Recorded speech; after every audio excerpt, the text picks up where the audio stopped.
ETF index mutual funds నేర్చుకుని stock మార్కెట్లో రాణించాలనుకుంటున్నారా? వెంటనే ఈ నెంబర్కి కాల్ చేయండి.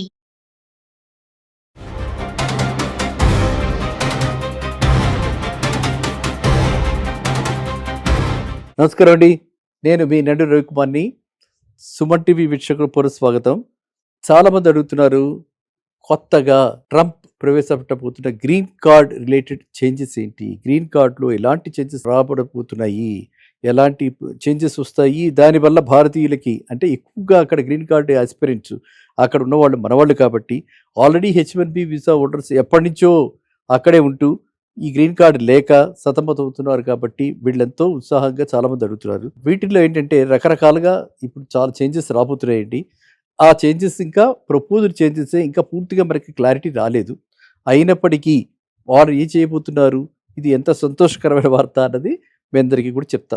అంటే ఏంటంటే adjustment of status form I-485 అంటారు. అది దాన్ని ఇవ్వటానికి ఎలిజిబిలిటీ అన్నీ ఉంటే అది ఇవ్వటానికి ఇమ్మిగ్రేషన్ ఆఫీసర్స్ అందరికీ కూడా మోర్ కాంపిటెన్స్ ఇచ్చి కొంచెం లిబరల్గా అక్కడ ఉండటానికి వీళ్ళకి అవకాశం కలగజేస్తున్నారు. అదేవిధంగా September 18th, రాబోయే September 18th అంటే less than 2 months, September 18th 2026 నుంచి పబ్లిక్ ఆఫీసర్ ఛార్జ్ కింద కొంతమందిని వాళ్ళు అక్కడ స్క్రూటినైజ్ చేసి పబ్లిక్ బెనిఫిట్స్కి అంటే వాళ్ళ పబ్లిక్ గురించి కొంతమందిని ఐడెంటిఫై చేసి maybe some people like doctors or people who can treat them, ఇలా అంటే మన ఆల్టర్నేటివ్ ట్రీట్మెంట్స్ కూడా ఇప్పుడు యాక్సెప్టెన్స్ వచ్చింది కాబట్టి అలాంటి వాళ్లకు కూడా ఎగ్జంప్షన్ ఇచ్చి వాళ్ళకు కూడా ఇచ్చే ప్రతిపాదికత ఉంది. ఇంకా ఏంటంటే ఈవెన్ EB1 అంటారు, EB2 అంటారు. EB1, EB2 ఈ లాంగర్ వెయిటింగ్ పీరియడ్ ఉంది కాబట్టి ఆ పీరియడ్ కూడా తగ్గించేలాగా సిగ్నిఫికెంట్గా బ్యాక్లాగ్స్ తగ్గించేలాగా ప్లాన్ చేస్తున్నారు. ఇంకా అన్నిటికంటే ఇష్టమైంది, చాలా నచ్చేది ఏంటంటే చాలా ఈజీగా కనిపిస్తున్నది, మనందరం కూడా దాని అడ్వాంటేజ్ తీసుకునేందుకు అవకాశం కనిపిస్తున్నది ఏంటంటే గ్రీన్ కార్డ్ అప్లికెంట్స్ అందరూ కూడా ఇదివరకు 1 million ఉంటే ఇప్పుడు ఓన్లీ 1 lakh రిఫండబుల్ బాండ్ తోటి బయట నుంచి అంటే విదేశాల నుంచి మన దేశం నుంచి కూడా అలాంటిది ఏదైనా 1 lakh రిఫండబుల్ బాండ్ పెడితే అంటే ఇప్పుడు మనందరికీ తెలుసు యుఎస్ ఎకానమీ కూడా ఇరాన్ వార్లో దెబ్బతింది కాబట్టి ఇప్పుడు వాళ్ళకి కూడా డాలర్ ఎక్విషన్ కావాలి, దానికి డాలర్ ఇన్ఫ్లోస్ కావాలి కాబట్టి ఇది కూడా సీరియస్గా వాళ్ళు థింక్ చేస్తున్నట్టుగా తెలుస్తోంది.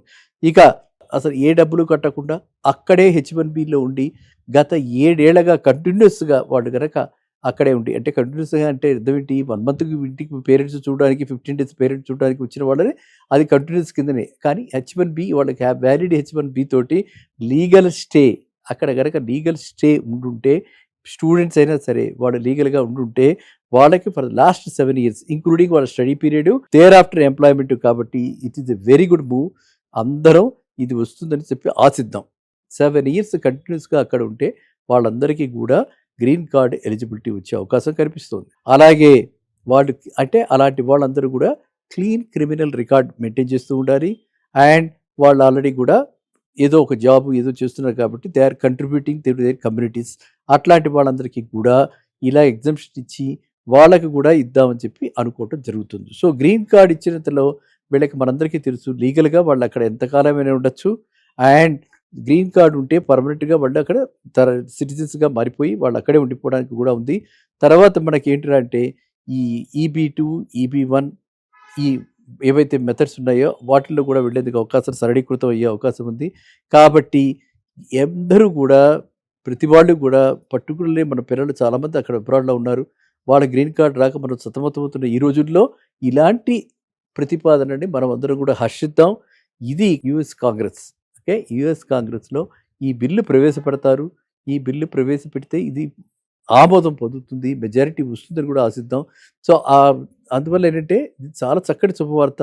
ఈ గతంలో మనకి ఎప్పుడైతే అంటే 50 years బ్యాక్ వెళ్ళిన వాళ్ళందరికీ ఆటోమేటిక్గా గ్రీన్ కార్డ్ వచ్చింది. ఆ రోజుల్లో ప్రొఫెషనల్స్ అందరికీ కూడా అంత వెల్కమింగ్గా ఉన్నటువంటి ఈ అమెరికా ఇప్పుడు ఇలా అయిపోయింది కాబట్టి ఇప్పుడు ఇలాంటి సరళీకృతమైనటువంటివి ఏవైతే చర్యలు చేపడుతున్నారో దీని అంతా మనం హర్షిద్దాం. సో ఇప్పుడు రివైజ్ చేస్తున్నారు. లాస్ట్ 45 yearsగా రివైజ్ కాంది అంటే సమ్వేర్ ఇన్ 78, 80s ఆ టైంలో అప్పుడు లా ప్రకారంగా అప్పుడు గ్రీన్ కార్డ్స్ ఇవ్వటం జరిగింది. అలా అంటే ఆ బేసిస్లో ఇప్పుడు గ్రీన్ కార్డ్ రావాలంటే కొన్ని పర్టికులర్లీ అంటే ఏంటంటే స్పెషల్ కేటగిరీస్ కాకుండా మిగతా వాళ్ళకి మన సాఫ్ట్వేర్ పిల్లలకి గ్రీన్ కార్డు రావాలి అంటే కనీసంలో 30-40 ఇయర్స్ పట్టినా కూడా ఆశ్చర్యపోకర్లా. అలాంటిది ఇది వస్తే గనక 7 ఇయర్స్‌లోనే కంటిన్యూస్‌గా వాడు 7 ఇయర్స్‌లో ఉండి క్రిమినల్‌గా ట్రాక్ రికార్డ్ క్లీన్‌గా ఉండి ఇటువంటి చార్జెస్ వాళ్ళకి అగైనెస్ట్‌గా లేకపోతే వాళ్ళు లీగల్‌గా అక్కడ ఉంటే వాళ్ళు అక్కడ కమ్యూనిటీకి ఎలాగో సర్వ్ చేస్తున్నారు కమ్యూనిటీకి. ఏ కంపెనీలో చేస్తున్నా ఆ కమ్యూనిటీకి సర్వ్ చేసినట్టే. అలా గనక వాళ్ళు చేస్తూ ఉంటే వాళ్ళందరికీ కూడా చక్కగా ఈ మెథడ్‌లో గ్రీన్ కార్డ్ వచ్చే అవకాశం ఉంది. ఇంతకంటే మనకు ఆనందమైనటువంటి విషయం ఏముంది చెప్పండి. కాబట్టి మీరంతా ఇలాంటి ప్రశ్నలు ముందు కూడా ఎటువంటి అనుమానాలు వచ్చినా కూడా మీరు నిస్సందేహంగా నన్ను సంప్రదించొచ్చు. ఛానల్‌కి రాస్తే అలాంటివన్నీ కూడా మేము టేకప్ చేస్తాం. సో, ఈ సందర్భంగా ఈ ప్రశ్న అడిగిన వాళ్ళందరినీ కూడా నేను అభినందిస్తున్నాను. యూఎస్ గ్రీన్ కార్డ్ సరళీకృతం అవ్వటం అన్నది మన వాళ్ళ పిల్లలకి రాబోతున్నాం అన్నది చాలా ఆనందదాయకమైన విషయం. ఇది మనము వేచి చూడాలి. సెప్టెంబర్‌లో మనకి పూర్తి క్లారిటీ వచ్చేస్తుంది. సెప్టెంబర్ ఎండ్ కల్లా అంటే only just less than 2 months. So, పూర్తి క్లారిటీ వచ్చేస్తుంది. ఆ క్లారిటీ వచ్చాక మళ్ళీ ఏమైనా మార్పులు, చేర్పులు ఉంటే మళ్ళీ ఇంకో వీడియో ద్వారా మీ అందరికీ కూడా తెలపవచ్చునవుతుంది. సరేనా? నమస్తే.